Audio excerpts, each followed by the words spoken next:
Some teams are in. More are still battling to qualify for the Kelly Cup playoffs. A hat trick in less than a minute? 6 assists in one game? We've got highlights of both. Lots of folks are so happy that spring is here, they feel like singing. You will too after watching ECHL Week now.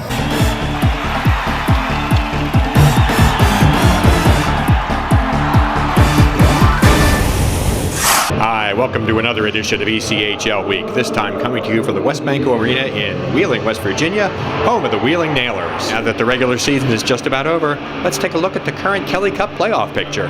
With just over 2 weeks left in the regular season, the two conferences have starkly different looks regarding playoff races. Here are the details. In the Western Conference, the teams involved, if not their seedings, are just about set. In the Central Division, Toledo, Fort Wayne, and Quad City are in, and Kalamazoo is just about there, with Tulsa holding out the slimmest of hopes in making it to the postseason. The Mountain Division also is practically set. Colorado and defending champion Allen will be seeing playoff action, and Idaho is close to wrapping up a spot. At this point, Alaska holds down the final place, but the Aces still have some work to do to ensure that either Utah or Missouri don't overtake them to qualify. The Eastern Conference couldn't be more different. Entering the third last weekend of the season, not one team has yet to clinch a playoff spot.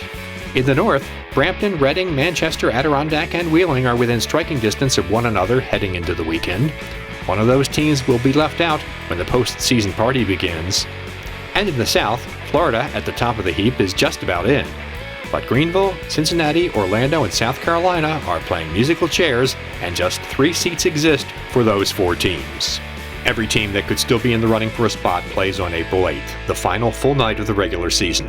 And don't forget, we'll set up all the Kelly Cup playoff opening round matchups during the ECHL Week show, which will debut on Friday, April 14th. Hi, I'm David Valorandi of the Brampton Beasts, and you're watching ECHL Week.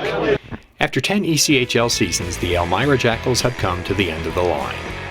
The Chemung County Industrial Development Agency and the team have announced that the Jackals will play their final game on April 8th. The Jackals' home arena, First Arena, has been sold by the development agency to Brian Barrett, an owner of a local group of auto dealerships.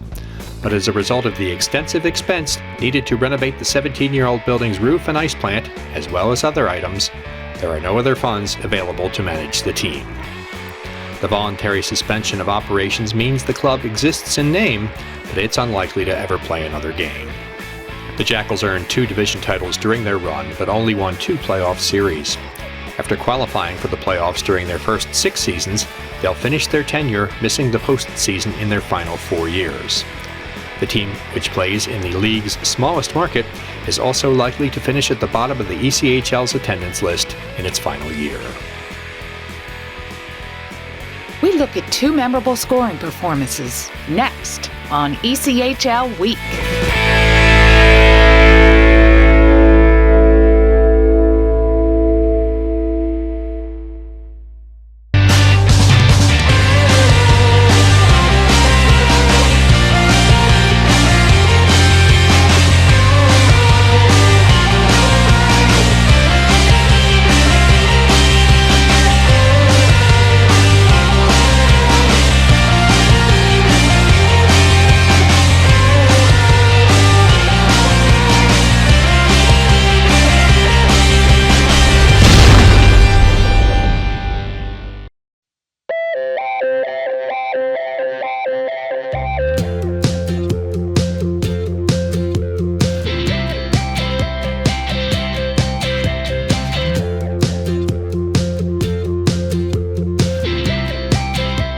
Hi, I'm Matt Grabowski of the Colorado Eagles, and you're watching ECHL Week. Hockey's popular in West Virginia.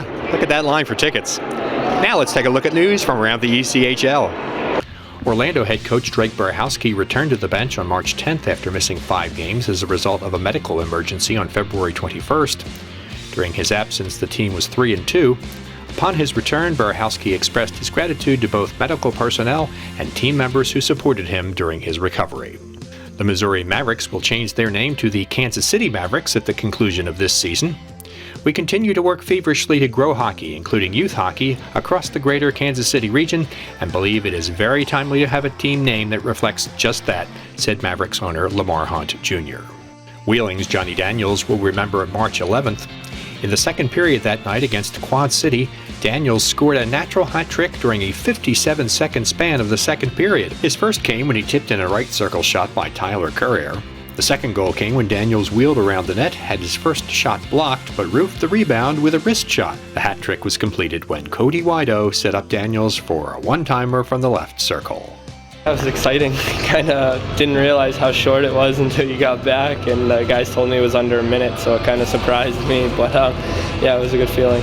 It's about like playing the highest level you can, and then trying to succeed where you are. And I'm just trying to chip in any way I can. Normally bring a lot of energy, a lot of physicality, and tonight it just happened to be on the score sheet. I feel like I fit in well. You know, I feel like I'm fitting in well with my speed, my energy. It brings something to the table that hopefully they really enjoy, and you start to get a little more confidence with the puck. And once you play with the guys for a little bit, you start to figure out where they're going to be and how they're playing, and it makes things a little easier.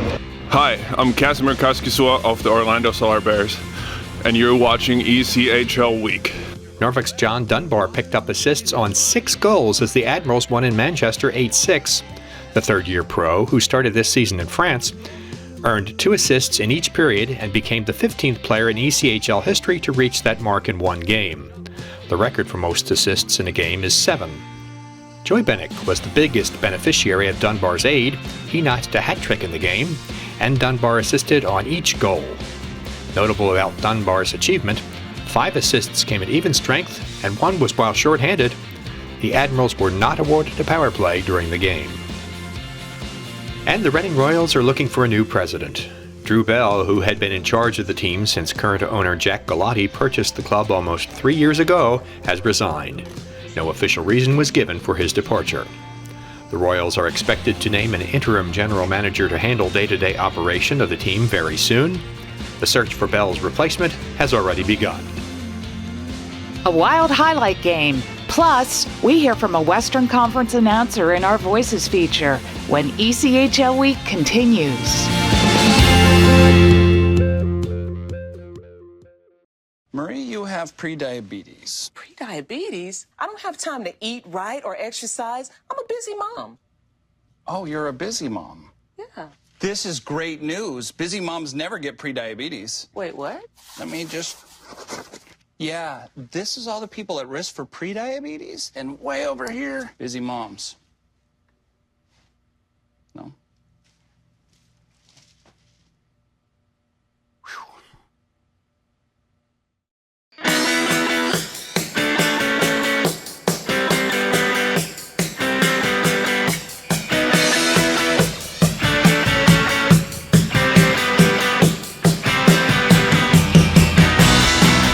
Hi, this is Ryan Penny of the Reading Royals, and you're watching ECHL Week. Looks like some good games going on right here. Now let's take a look at our highlight game of the week. Puck wrapped around to the near side. It's taken away. Kerbashian drops off. Career shot and he scores. Albert, he gets in the way of Kerbashian a bit. He goes down. We play on. Webster puts it up top into the middle. Craig, a shot. He scores. Sorkin again. On his backhand out of the corner. Some loose lumber in there. Gives him problems. Gets the pass to Kerbashian. Up top now Schultz. Schultz looks in. A slap shot. Try scores. Ward drops it off. MacArthur looks down deep. A puck bounces off the side of the goal. Thunder chase in after it. Put it out in front. They score. Hughes tries it across. It bounces through the crease and out the other side.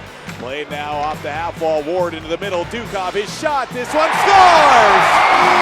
Orsulik after it now. Walking it up the wall. Played by Dukov. His shot bounces around in front. It's fouled. Riley scores. Tie game. 1:04 to go in period number 3. Bradshaw's into the offensive zone as Henry across. Bradshaw scores! Just 26 seconds remain in this game. They move it up and forward into the offensive end. It's found by Wido near side. Hillbridge, his shot, he scores! Tie game with less than 20 seconds to go. Ward with his stick caught up in Fick. Thunder get possession of it. It's moved for Ward to the net is Wall. Ward to the front. It's loose. They score!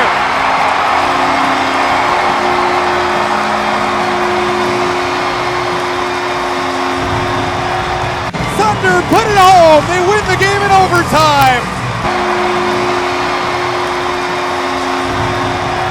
Hi, I'm Ben from Glens Falls, New York, and my favorite ECHL team is the Adirondack Thunder. And you're watching ECHL Week. The men behind the microphones, voices of the ECHL. Today, Mark Benetti of the Rapid City Rush. How did you get your start in hockey broadcasting? My start in hockey broadcasting came as an intern with the Charlotte Checkers of the American Hockey League. I ran intermission reports, did pre- and post-game shows as well, and got to do some select play-by-play at the end of my 2-year stint with the Charlotte Checkers. What are your favorite road cities in the ECHL? Obviously, Toledo has been fantastic to us. This is the first time we've ever been in Toledo, so press facility is fantastic, and the town is great.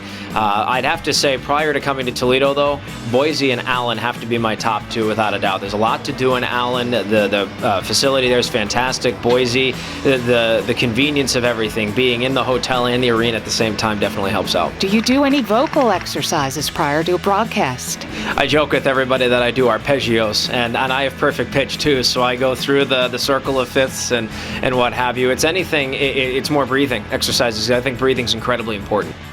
What are the best aspects of your job? First off, you deal with the fans, some of the most passionate people that make hockey tick.